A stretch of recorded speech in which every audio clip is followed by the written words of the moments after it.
Welcome to Threads of Enlightenment, a podcast devoted to helping you overcome challenges in your life that prevent you from becoming the best version of yourself.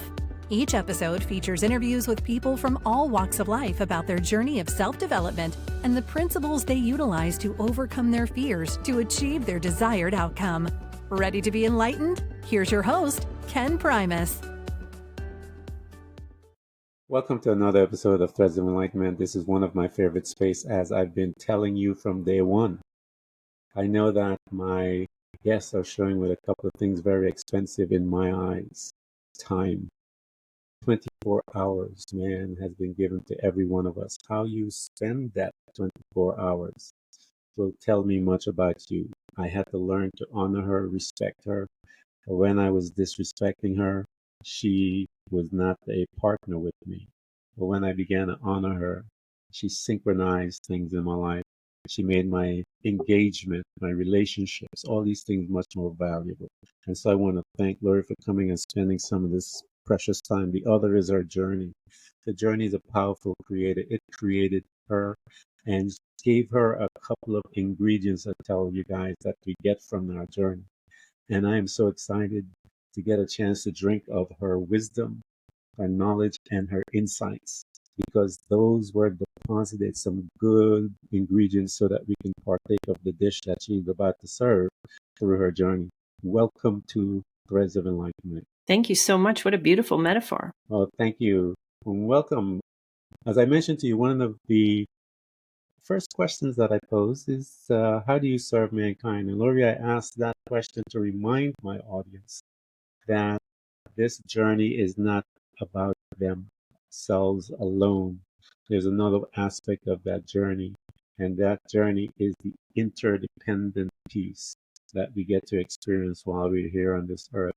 How do you serve mankind? I believe that we're all capable of deep levels of healing in our life, to find that self-love, to connect to our intuition and live a life filled with abundance and magic.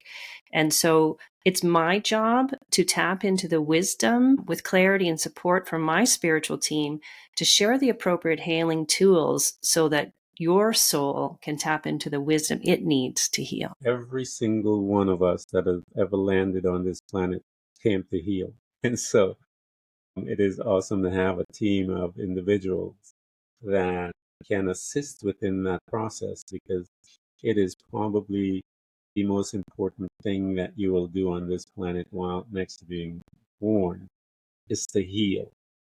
Because when you heal, you become much more effective, you become much more loving, you become more empathetic, you become you. And so she has a team to help you to become you. Lori, one of the things that we do here at Customs is we jump into this time machine and we have access to that location in our past through this thing called memory. And so we jump into this vehicle and we go back into what I call spaces that we reside for a short time. I call those short time years. And one of the very first space that we occupy while after getting out of the hospital is the home. We are told that there's these two people there called mom and dad. And as I mentioned to you, mom and dad are traumatized and whatever. And so they are going to deposit data into you, beliefs, customs, some good food and all that good stuff too as well. And so they are going to begin to form you with data. How was your family life? I grew up in a large family. There was 5 children. I was the fourth of 5. And from a very early age, I was intuitive. I was connected with angels. I would know things before they happened. And it wasn't really celebrated in my family. In fact, it was, I think there's something wrong with her. So I learned very, very early in life not to speak about my experiences. When I'd see an angel on the lawn, or there would be a spirit in the bathroom, I knew that I couldn't talk about it. So that began in my early life, that most of who I wasn't accepted. Yeah, that's the case, especially when a young child is beginning to be so in tune. The natural world doesn't accept that. We shun that and we begin to proclaim the less than declaration on that young individual. And so here you are, this young individual now, because of that, the family don't want to mention anything. There is a quieting, if you will, or a clamp restriction on your voice. One of the things that will carry you with you and walk with you for a long time. So here you are having this restriction on your voice, and you see the angels and all of the other entities that are constantly around us, but they're just moving at a different frequency than ours. And so you were able to see that. What was your relationship to people as you're I seeing think all of it? As you said, my voice was constricted. And actually, as a young child, I lost my laughter. I didn't reclaim my laughter until I was in my 20s. And I just became cripplingly shy. I had a hard time making friendships, or, I was so shy because I was so closed down, and I was so afraid of what other people would think of me. So that caused all the overthinking and the worry and the anxiety of kind of putting what other people thought ahead of what I knew to be true. Yeah, that's a potent mixture of stuff that you just talked about.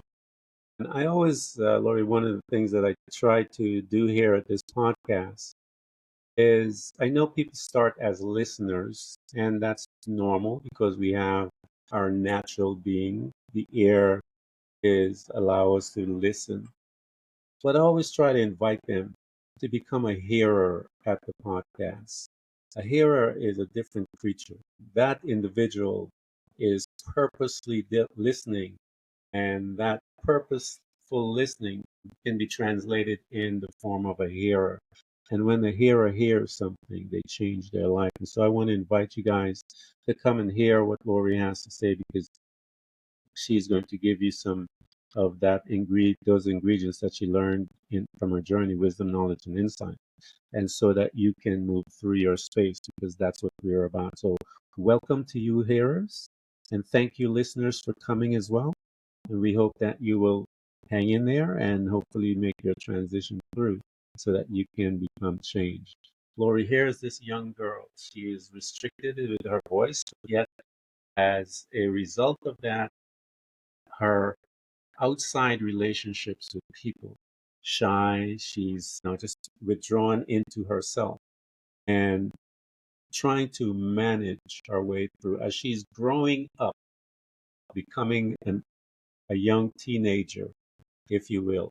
How did she begin to, with all of that restriction, hiding, and all these different things, how did she manage herself heading into one of the toughest places we'll ever walk in our life as we're getting older, is high school? How did she manage high school? With a lot of depression, definitely with an eating disorder. And then the flip side was that I was trained as a professional pianist. So, what a great gift to give to someone who's very shy and wants to be alone all the time. I had my music.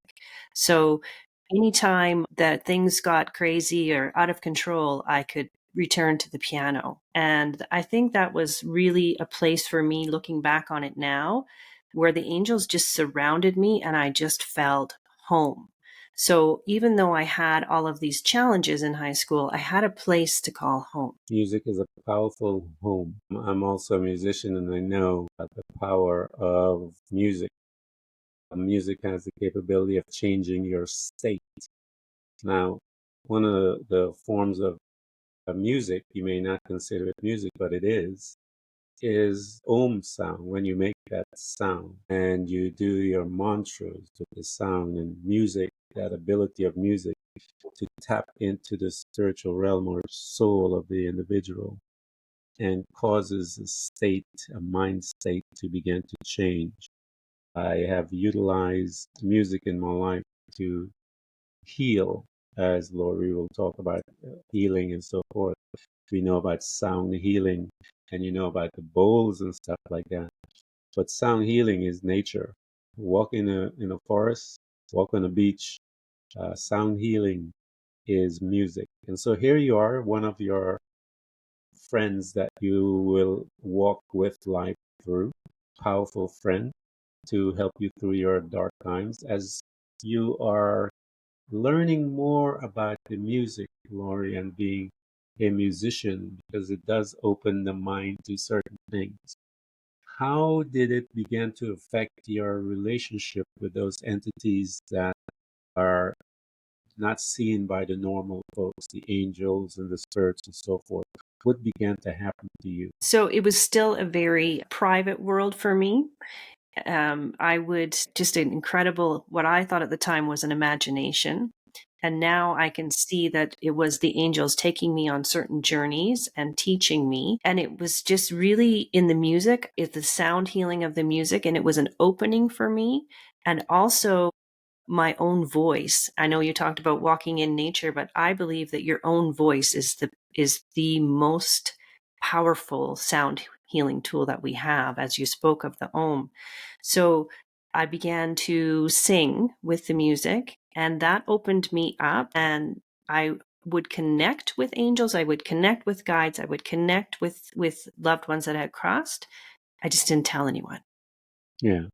Wow. What a secretive life that you were forced to maintain as a result of those on the outside that are not understanding of that type of gift that you had as an individual walking through life. That's a tremendous burden to carry as a young woman now in high school walking through. As she is looking towards college, what was that conversation within yourself first as to where you wanted to go and why did you pick that particular field? I chose psychology over music because I felt it would help to explain myself to me. But there were so many limiting beliefs and not enoughs. And because I had this gift that was completely shut down, I was basically shut down. So when I was invited to do my master's in psychology, just turtled and thought, I'm never good enough. I could never do that. So I didn't continue with it. And instead, I turned back to music and I began to teach piano. Wow. What a testimony, Lori, of the power of one's belief system in the sense of, and we know that this is true in everyone, but when you express it as this young girl from the time she was born walking through, haven't been able to truly express anything as to who she truly is. And her identity is just locked up because of a certain belief system within quote unquote the existing world. So you picked psychology. And I love your reason as to why, because I love those reasons why. When you were there and you were in class for a while, a little in psychology, what did you begin to learn about you? Because you said you weren't there to understand you. What did you begin to learn about you while you were there for that brief moment? I'm not sure that it was anything about the classes. What I learned, because it was a big university, what it was like to be in a lecture hall with like 600 people and all of their spiritual teams. So it did give me the opportunity to start to filter and put boundaries up because this was such a very almost secretive life. I had that opportunity to learn how to not be hearing everybody's people all around them, if that makes sense. But on the flip side of that, then it just got pushed down farther. Wow. And I think I took on the persona of who I was expected to be and just became somebody who was living like everyone else was. Wow, that's an empty life, if you will. Very empty. Yeah. So it has nothing to do with you at all. You've now created persona, if you will, a personality that you are going to exist from and through. As this new personality was given birth, how did this new personality manage herself once she was given permission to come out? So it honestly didn't happen until my mid 40s, until after being married having the joy of raising 4 children. And then it just started to, I think we get to a point in our lives when we're not being authentic to who we are because of what other people have said or the beliefs that we've taken on, where it just gets so painful. Like the anxiety and the overthinking and the not sleeping and the nightmare, it just became so loud that I just had to surrender and say, okay, I can't live like this anymore. I need to be who I am. And at that moment, when I made that decision, I happened to be on social media and I came across a mediumship course. And I just, before I even knew what was happening, I'd signed up, I'd paid for it, and here I was. And that moment just opened everything up so much. And I went down so many avenues of learning so many different things, so many healing archetypes and tools. And I can't even tell you how many things I studied. And I also began at that time to regularly meditate and to go within and to work with my team to say to my angels, okay, I'm ready. The time has come. Now I want you to teach me and I want to be conscious about what's happening so that I can figure out who I am and why I'm here. And then, as you said, once I heal, I can help others. Yeah, and again, I'm sure the conversation that I talk about our listeners and hearers. And I've said this many times before that when the true individual, make a decision, that inner being, the subconscious being, in the natural world, the natural mind is satisfied with all the madness, all the acting, if you will, the personality that she created. But the subconscious mind is not a happy person, all that, because it knows that this is all fake. And then one day that subconscious mind has an opportunity to say something. And when it does say something, it is really important to watch what happens because you now are going to take the corresponding actions necessary to bring whatever you just said, because that's you, the true you speaking. And when that part of you speaks, it's amazing how quickly things come together. You were social media when you made that internal decision, and 5 minutes later you're already in a class, signed up. And so it doesn't take long, people. The the length of time why it seems long is because it's waiting for us to make the decision. When we make the decision, it's usually pretty quick because that individual that is inside of you, which is you, has been waiting for you for that decision for years. And so all the plans were in place. She was doing something that she didn't even think had anything to do with what she was doing, but happened to be when she made the decision. So it's that easy. You just have to learn to surrender and allow the process to take place. So here you are, the process has begun, Lori. You have now made your decision internally with your soul, and you are going to go after it. You got into class. Once you got into class, what did you begin to see about you? Because you haven't spoken. Right, right. So the very first meditation that we were led through, I met with my mom and my nana in spirit. And it was really out of body experience because I saw us, all three of us, as columns of light. And we had this incredible conversation that was telepathic. And they were like, showing me a Christmas tree. Like, it's Christmas. We're so excited. We have all these presents for you.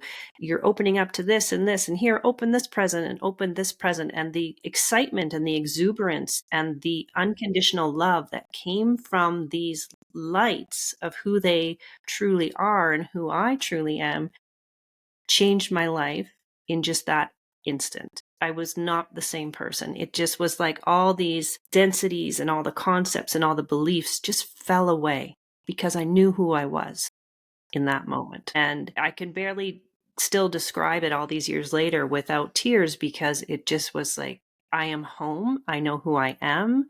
And I know where I need to go from here. I think you always knew who you were, it's just you didn't have a chance to say it. And when you were given the opportunity to say it, it just locked in. But you Yes. knew who you were since you were a young girl. You just couldn't allow others to see who you were. And so when the opportunity was afforded to you, you were ready to go. And it was interesting that from that moment on, when I would share with other people, I did not take anything they said in. It was like there was this boundary around me that from that second on, I didn't care what other people thought about what I was saying. Like I didn't take it in. It was such a profound shift that it was almost like I was hit with a magic wand. Like from this point on, you will share who you authentically are, and what other people say has no bearing on your life. Yeah, and again, I hear you guys are talking, if you were listening to us and heard what she said, one of the most powerful tools out there is meditation. Meditation, breathing, yoga. These are tools to help you to reprogram your mind state, there's mantras, all different ways by which one could reprogram the mind. And that becomes so important when we begin our new journey. We are now going to become creators because we're going to learn how to take control of those thought fields that reside within us, that have us going back into the past, coming into the future and not learning how to be present. Because the power is when we are present. When we go back into the future and the past, you have anxiety and fearfulness that resides there. So here you are, you have found your power, your voice, and you are now standing up and you are moving through. As you're doing this, and for the first time standing up, there's this mom with 4 kids, and now that is just gave birth to herself. How is she moving forward in her life from that point of view? Because you said that you're not listening to people anymore, but you are giving voice to you. How did you begin to give that voice? What did it sound like as you were doing that? And how effective was it? I moved forward with such excitement, such joy, Yeah. a joy that I had never known. And I just was so excited to be the student of who I was and who I am, and the student going forward, that I would meet with my team every morning in meditation and say, who's ready to teach me today? And so I would go in and I would have my spiritual team around me, and I would envision it like a board table, and I was the CEO. And I would, every day, we'd release some beliefs, or we'd release some conditioning, or we'd talk about the truth of something that had happened in life, and do all of those soul retrievals to bring my energy back to the present moment, so that I was no longer sending energy to those past events. And it just became such a joy every day to step into this, and then to start sharing with others who had ears to hear what I was so excited about and what I was discovering. Talk to me about those type of people, because now that before you had a type of person that you couldn't share anything with, and that was amongst your family and others. And so here you are, you've decided to allow your space and your mind to be programmed and retrained and all these things. Those who have ears began to show up. Talk to me about that specific group, because that group is really interesting to me, because they come different than the ones who are just popping up just to show and to take time. What began to happen as those hearers show up to you, number one, and to them? I think it's interesting that once I started to give voice to who I was stepping into, my authenticity, I found that many people in my life also carried these traits. And once I started to talk about it, they'd go, "Oh my gosh, I never knew that about you. You too, really?" And then we'd have these wonderful conversations. So for me, at this point, both of my parents had passed away, and I had extricated myself from some some family dynamics that were not healthy. So I wasn't dealing with the family as much anymore. And I found that most of the people in my life were very open to what I was talking about. I know a lot of people will say, "Oh, I had to leave everybody behind because nobody in my life understood me once I found myself." But for me, it was different. The people had always been there. It's like it was divinely set up for when I came out of the spiritual closet, they were already there. Yeah. And that's why I tell people the walk of faith is pretty simple. It's easy. We complicate it. We make Right? it so outlandish and woo-woo that it loses its value and power. When you say faith, walk in faith, people don't that crazy stuff or whatever. But we all have to do it to a degree. I have faith that this chair is going to sit down and hold my body, so I'm sitting in it. Again, the chair is moving at a different speed than my body, and so it's able to hold me down. And so you're looking in a world that is moving at a different frequency. Does the world exist? Yeah, that world is more real than this one that we're in because we came from that. We came from that space. And so this world is just, as I tell people sometimes, it's a pass through where we have to learn our things and get rid of all these different beliefs that we have to become more light. As Right. you are seeing your friends and seeing people close to you that were now accepting you and are able to have a deeper conversation as to what was really truly happening to you and with you. As you're doing that and you're navigating coming towards service, because that's where I want to get to, as to you mentioned some of it, you're in your beginnings, if you will, with as some of those folks that you're talking to. When you were being guided towards that, how did that make you feel as an individual? And how did it begin to come into fruition, if you will? So when we come into alignment with who we are and how we are serving, it's this feeling inside that is just indescribable. When we can work with individuals and help them to see who they truly are and how they have the capacity to heal, it's this exuberance that just comes up through me and just is just the best thing in life. And how it came about was just by working with my friends and working with people. And I would start to share things that their loved ones were saying, or share things that the angels were saying, or tap into some healing. I have healing hands. And so I'm with people and I'm able to calm them down and to help them to heal things in their own bodies. And it just kind of snowballed to the point where people started saying to me, "You need to share this more widely. You need to be doing this with other people. You need to be helping people learn who they are and how to heal." And so I was studying at that time with Sonia Choquette, the intuitive, and she said, it's time. You need to set up a business. You need to put yourself out there, and your work is needed. And the people that you have a contract with, the souls that you have a contract with that came here, are ready for you to heal them. Not that I personally do the healing comes through me. I always say that the client that I'm working with, they are the healer because they Yeah, come to me ready to heal, and then the energies will help them to do that. So that was 2019. I set up a business, and here I am 5 years later, just loving life. that is awesome. Most people come, Lori, because they don't know the questions to ask. And because, again, most people are nervous. Certain new things are happening with them. They're busy.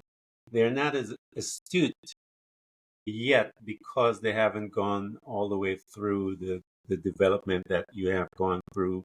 And I tell people the things that one will go through and always find a guide. I always tell people who has gone through both the lab and the theory. Most of those that are going to the master class for a weekend, they get the theory, but many of them have not gone through the lab, the pain, the disappointments, the real stuff that when you look at that theory, that makes sense. I see that.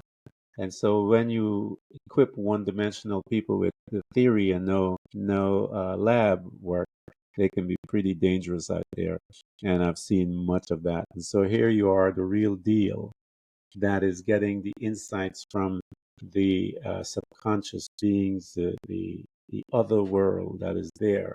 And again, I'm trying to bring to the people's attention, Lori, that that other world is real. They're just moving at a different frequency than we, and we can't see them.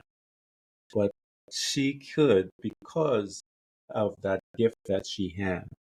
And those that are listening to us that are considering getting help, I have someone that is have some insights into the other side that is able to assist you to move through your perceptions, because that's all it is a perception that has gotten you locked up. And with her wisdom, knowledge, and insight that she's gained from her journey, she'll be able to help you to bring tools to change that perspective. And when you change it, you will find your freedom there. It's waiting for you. You're going to make a decision just like she did while she had the phone in her hand and she was dialing and getting her first class in. So here you are. You are a servant now. You're talking about those forces that only a servant can see, the joy. That joy is from a place of the supernatural. It's different. It empowers you. It equips you. You can work 40 hours a day if they had such a thing. And you would be more empowered than anyone looking at you going, what's wrong? Aren't you tired? And you're looking at it going, who's next? You know, because I tell people, well, you have to find, only your assignment can do that to you, not a job. There's no job that can do it. Temporary, give you a high, but sustaining you for years and years to come. Only your assignment can do that, because it's always, your assignment is an ever evolving thing and is Yes. designed to contain you and to grow with you as you're moving through. As you begin to move in your assignment and you begin to see changes and, you know, happening with individuals, invite us, Lori, to one of those, because again, my goal is to assist the listeners and the hearers to get to know your skill set as to how you're able to move someone through. Invite us to one of those precious moments, because to me they're very precious, where one moves from one perspective to another. And did you lead that individual, if you will? Many of my sessions are channeled because I'm working with my angels and I'm working with guides. The information will come through me to help the individual that I'm working with or the group that I'm working with. And I think of late, one of the most profound healings that I saw was we were working with those not enoughs. We were working with those limiting beliefs. And 2 days later, I heard from this client that they were in their 60s and they had had chronic headaches their entire life. And no one could figure out these headaches. No one could understand them. The medical system was stumped. And this individual was taking medication every day for these headaches. And 2 days after the session, she got a hold of me and said, we were talking about the not enoughs, and I had a memory from childhood of something that had happened between my grandmother and I. And in that moment of having that memory and releasing it, and knowing that that memory was not who I was, the headaches released. And she didn't realize until 2 days afterwards, wait a minute, I haven't had a headache for 2 days. And those headaches have never returned. So it is in the unearthing of those limiting beliefs, those not enoughs, those programs, that we find greater mental, physical, emotional, spiritual health. And once we release them, it opens up an entire world to us of now what is possible for me. Yeah, I think trauma, the best way I could explain it to people, I tell them, it's stored emotions that resides within us. And it's locked in, it locked in originally with a situation that happened. And the stamp to that whole thing that holds that glue together is that emotional response to whatever mom and dad, grandmother, whoever it was that made that comment or response, that emotional thing locked into it. And we store that in us. Unknowingly, it's there. And it takes someone with a skill set of Lori that has been through some stuff that knows from just questions. Like I said, the questions are designed to locate you where you're at.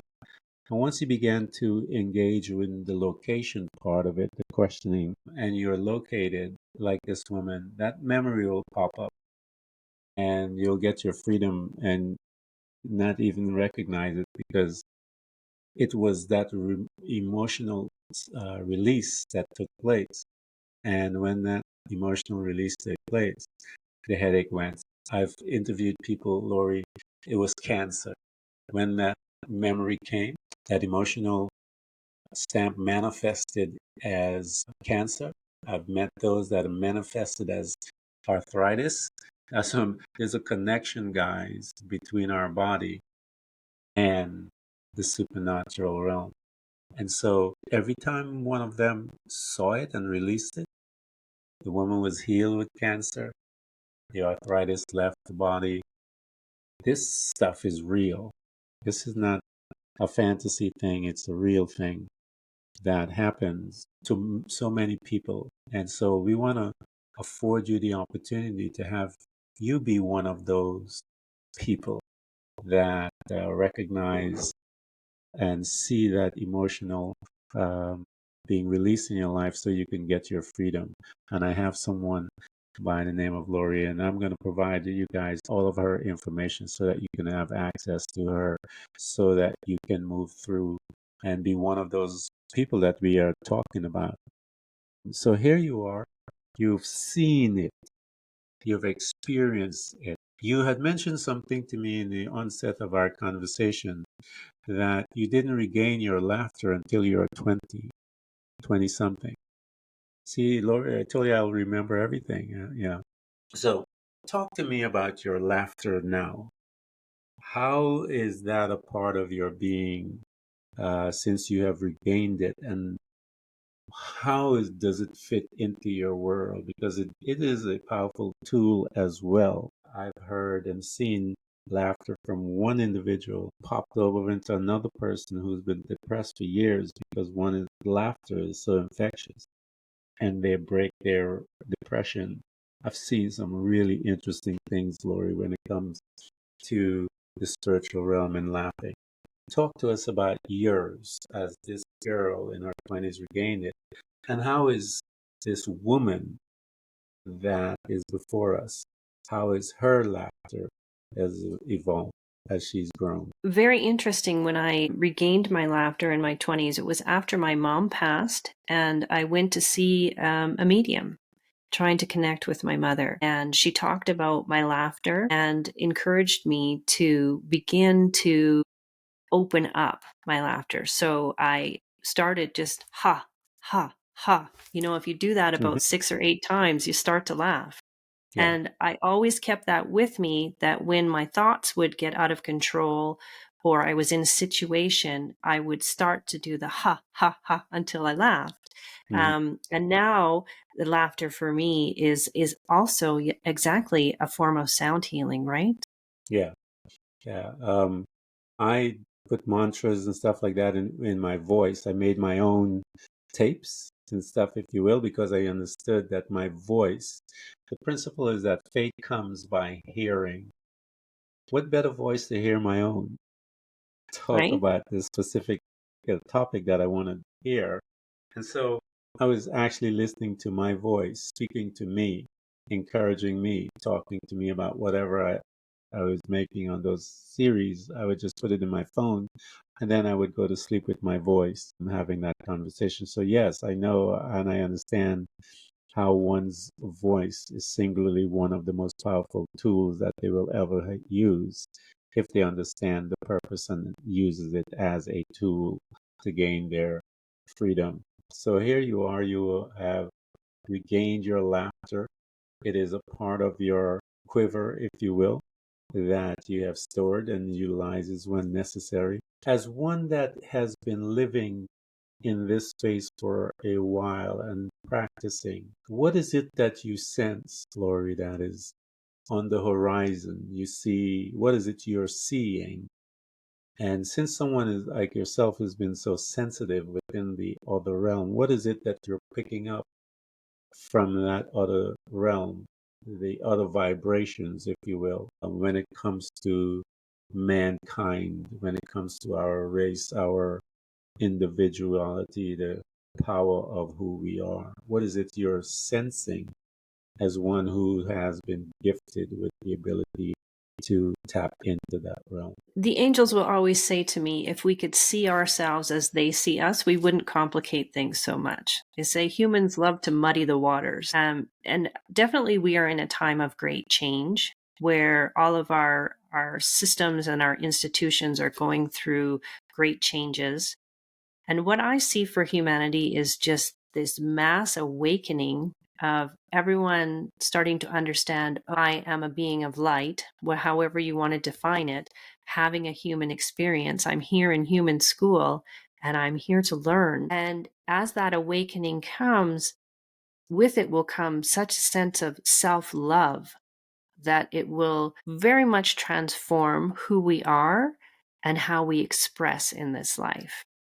And I see a time where people really understand how connected everything is in life, how we are connected to each other, to the earth, to the beings of light. And we're just opening up to this reality that we are so much more than we think or we have been taught we are. And I'm going to leave it at that. Lori, I want to thank you so much for coming to Threads of Enlightenment. This has been a really good conversation. And for all of you listeners that are still here and the hearers that are still here, we're going to provide all of her information so that you can have access to her, because it is important if you're interested in your freedom, if you're interested in finding out who you truly are, your subconscious being, psychology, in religion, the soul of the man. I remember growing up in the Bible, and it tells us that when God created man, he breathed into his being this mud, and man became a speaking soul. So that's who we are, and we will be that way. The body is just the house, and so we need to get some data from individuals that are familiar with the process of how to tap into that so that we can get some results. Tori, I want to thank you so much again for coming to Threads of Enlightenment. Thank you so much. I really enjoyed spending time with you today. Thank you. Thanks for tuning in to Threads of Enlightenment with Ken Primus. Hopefully you're now feeling more empowered to overcome the challenges in your life, whatever they may be. Share that inspiration with others by telling them about this podcast, rating it, and of course, remember to subscribe so you don't miss a single episode. For more connection, you can find us on Facebook and Instagram by searching for Threads of Enlightenment. Until next time, stay enlightened.